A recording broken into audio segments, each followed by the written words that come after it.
so we have the first order derivative of y plus y equal to e raised to the power of x. Remember that when we write y, we always mean a function of x, so we can also write f of x, a function of x, instead of y, but we usually write y for the sake of brevity. So the idea of differential equations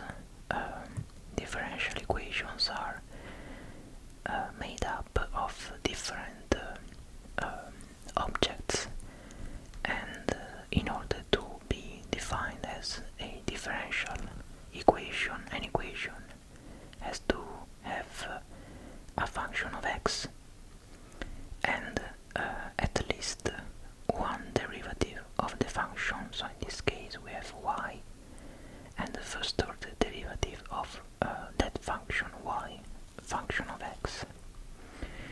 And the idea is to find y. So in this case the variable, let's say, the object that we have to find is the function y. So in this case the form of this equation is the following. We basically have y first order derivative plus y, and here we do not have any function, so here we have a constant coefficient equal to e to the x. We have to find y, and in equations of this kind we usually have to multiply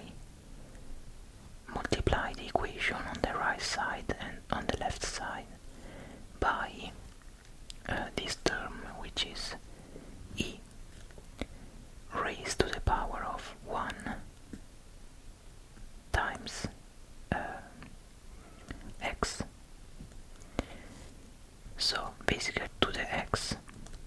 So the idea is to multiply the equation by e raised to the x, and here we have to add the coefficient that we have here, so just 1. So the idea is to basically create here on the left of the equation the derivative of a composite function given by the product of y and e to the x. So maybe it's easier to understand if I write down the solution.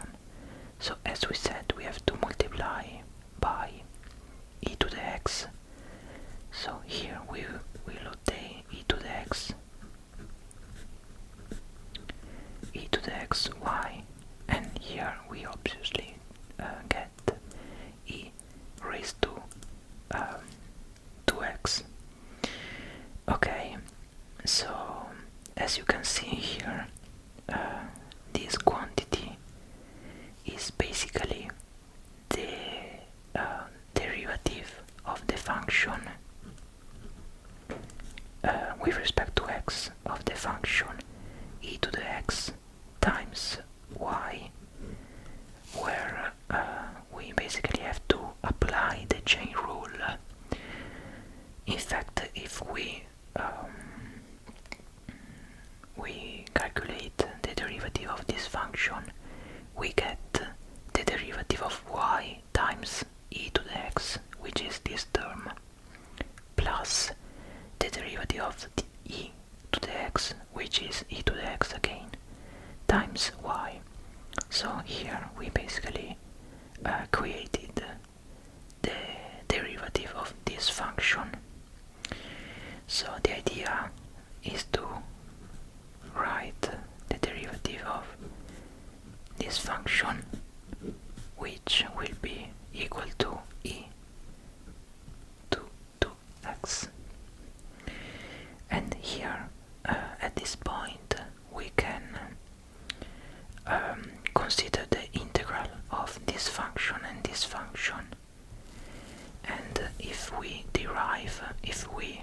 integrate, we will get here obviously we have the integral of a derivative, so we get the function itself.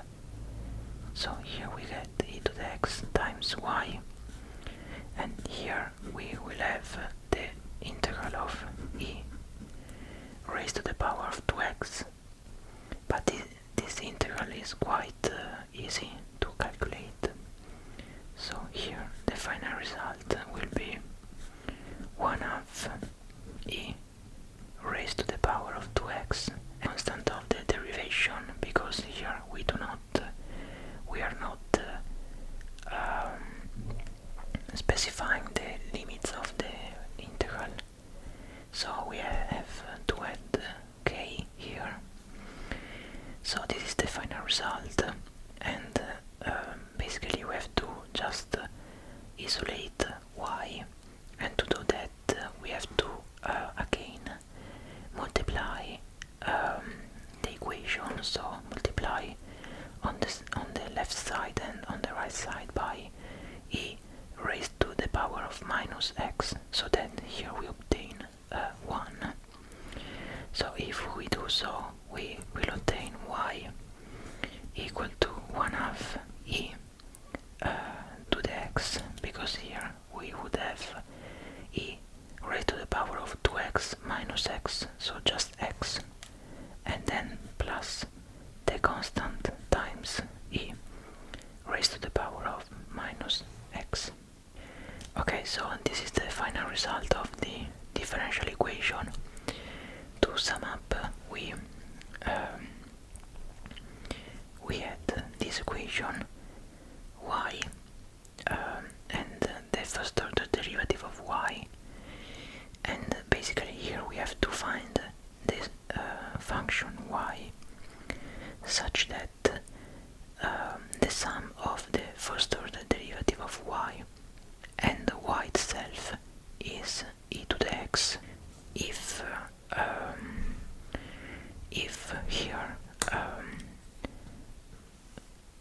we put this equation inside, if we put this function inside the equation, we would obtain an identity. So here this is called the family of solutions. It is a family because here we should specify k in order to obtain a specific function, but for any value of k which will be a real number, this is the solution of the equation. Okay, so this is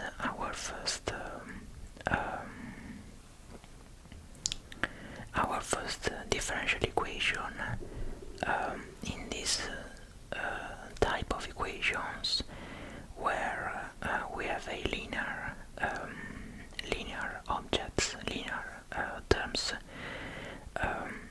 we usually use this kind of trick, in which we have to multiply by e to the x, so that we obtain here the derivative of this function. Okay, so the second equation is again a differential equation, slightly more complex compared to the first one, and it is the following. We have the first order derivative of y plus 2x times y equal to x. Okay, so in this case the important thing to point out is that now we do not have here before y a number, a constant coefficient, but we have 2x, which is obviously a function of x. So we could write this equation in a more general form. So first order derivative of y plus a of x, which in this case is 2x times y, equal to b, function of x, which is x for us. So as I said, now we do not have a constant value here, but we have a function of x. But again, the idea to solve this kind of equations is somehow to create the derivative of a function that we know. So the idea in this case is to again multiply the equation on the left side and on the right side by e, and e is raised to a uppercase function of x, where this function a is such that the derivative of uppercase a is a of x, this a of x. So maybe if we multiply by this term, this will be more clear, but the idea is to basically multiply by e raised to the power of a function which is the integral, the primitive function of a of x here. So in this case we have to integrate 2x, and the integral of 2x in the x is just x squared. So in this case we have to multiply this function, this equation by e raised to the power of x squared. So if we do so, we will obtain e raised to the power of x squared, first order derivative of y, plus 2x e x squared y equal to x e raised to the power of x squared. Okay, so again here, as you can see guys, this is the first order derivative with respect to x of the function e raised to the power of x squared times y. In fact,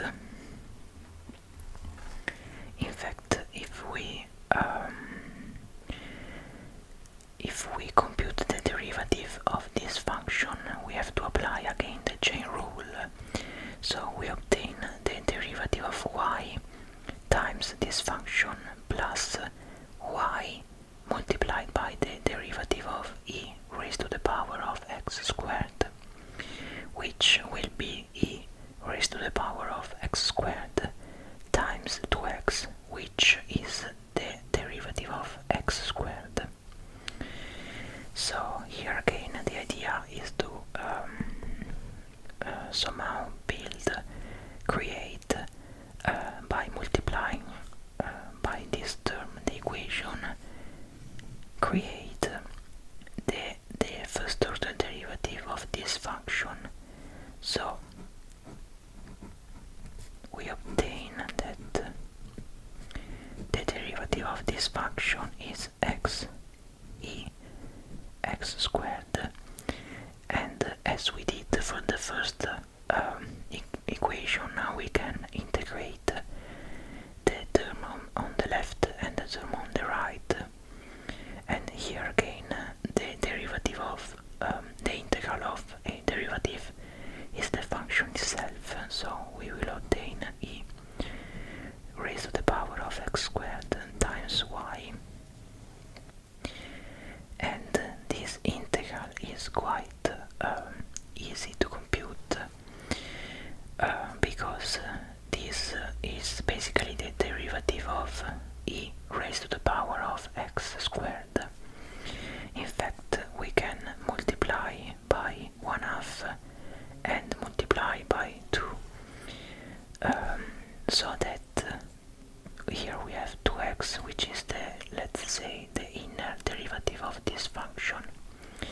So this means that the final result, the final equation, will be 1 half e raised to the power of x squared plus the constant k, and again we have to find y to find this function.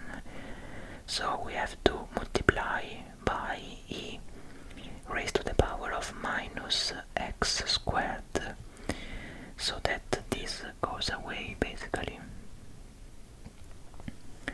And this means that the final result will be y equal to 1 half plus k times e raised to the power of minus x squared. And this is the final result of the second equation. So again, as we said here, starting from the equation, we looked for a function a uppercase such that its derivative is a lowercase a. So in our exercise, the function a of x was 2x, so the integral of 2x is just x squared. So this means that we had to multiply on the left side of the equation and the right side of the equation by this term e raised to the power of x squared. So this is our second result. The last exercise, the last equation, is probably the most difficult one. In this case we have the first order derivative of y again, plus cosine of x times y equal to sine of 2x. Okay, so again the form of the equation is quite similar to the second one, because we have the first order derivative of y plus y, the function that we have to find, multiplied by a equation of a function of x, and then here we have another function of x. So the form of the equation is again of this kind. So the idea here is to again find the integral of a of x and multiply by e raised to the power of the integral of a of x with respect to x, obviously.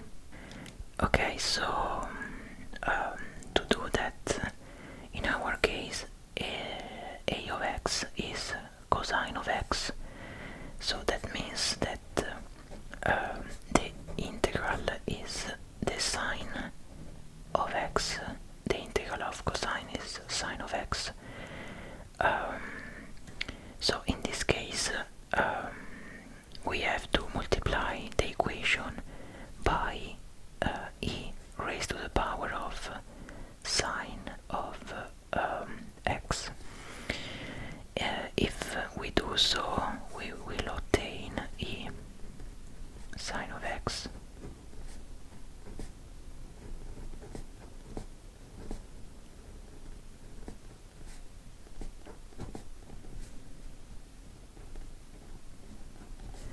And again e raised to the power of sine of x. So this is our equation. So we just multiplied here by e raised to the power of sine of x, and we obtained this last equation.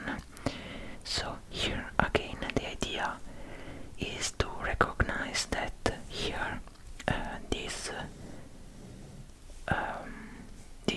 two terms are basically the result of a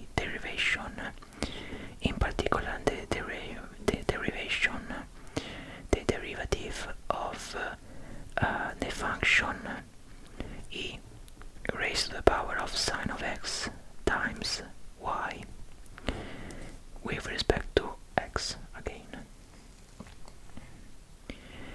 So in fact, if you compute this derivative, you will get the derivative of y times this equation plus y times multiplied by the derivative of this equation, which will be e to the raised to the power of sine of x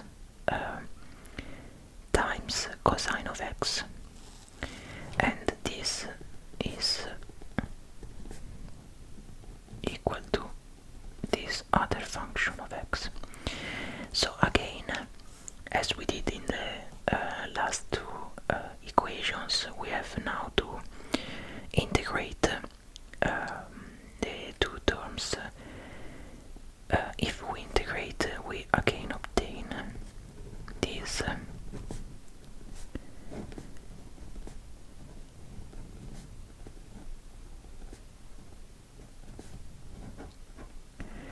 okay, so nothing new basically compared to the other two exercises. Here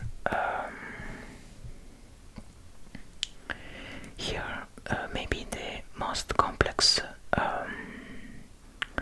part is to integrate this to compute this integral, but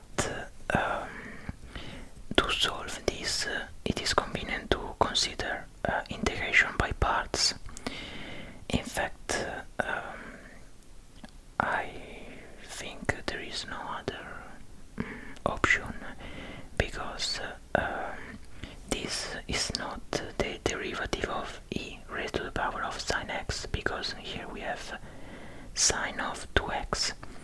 So what we have to do is to consider, as I said, the integration of integration by parts.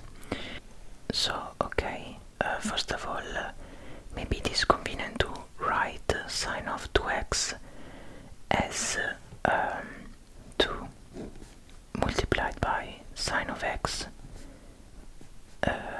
times cosine of x, and then again we have the exponential. We do so because this function, these two terms, are the derivative of e raised to the power of sine x. So that means that if we consider integration by parts, we can integrate this function that I highlighted, and the integral will be just e raised to the power of sine x. So the first term of the integration will be 2 sine x, sine of x, times e raised to the power of sine x, and then we have minus 2, and then the integral of the derivative of sine x is cosine of x, and then again we have this function, the exponential function.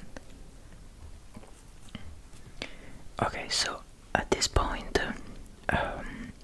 we basically finished, because here this last integral is quite easy, because here again we have the derivative of e raised to the power of sine x, because here